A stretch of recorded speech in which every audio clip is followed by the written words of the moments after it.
اعوذ باللہ من الشیطان الرجیم بسم اللہ الرحمن الرحیم السلام علیکم ورحمۃ اللہ وبرکاتہ۔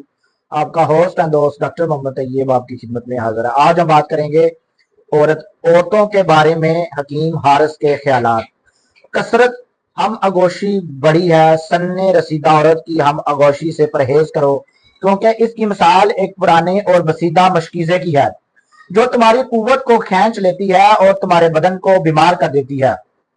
اس کا پانی سم قاتل ہے اور اس کا سانس فوری موت، اور وہ تم سے سب کچھ لے لیتی ہے، تمہیں تھوڑا سا بھی نہیں دیتی۔ نوجوان عورتوں کا پانی میٹھا اور خوشبودار ہوتا ہے، اس کے بغیر ہونا دل خوشکن ہے۔ اس کا منہ ٹھنڈا اور لاب دہن میٹھا اور خوشبو عمدہ ہے۔ اندام تنگ ہے جو تمہاری قوت میں اضافہ اور نشاط میں مزید نشاط پیدا کرتی ہے۔ جن عورتوں کی طرف دل زیادہ مائل ہوتا ہے اور آنکھ زیادہ خوش ہوتی ہے، وہ لمبے قد والی، بڑے سر والی، چوڑے ماتھے والی، صاف رخسار والی اور چوڑے سینے والی ہوتی ہیں۔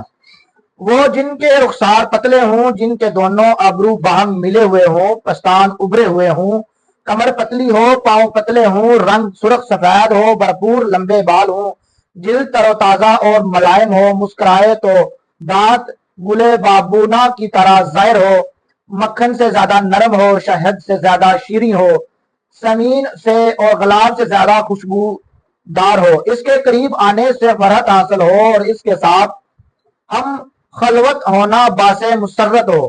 خلوت کے لیے بہترین وقت وہ ہے جب رات واپس جا رہی ہو، پیٹ زیادہ خالی ہو، نفس زیادہ پرسکون ہو اور دل زیادہ خوش مند ہو، رحم زیادہ گرم ہو۔ بہت شکریہ ہمارا یوٹیوب چینل دیکھنے کے لیے۔ ڈاکٹر محمد طیب کو اجازت دیجیے۔ اللہ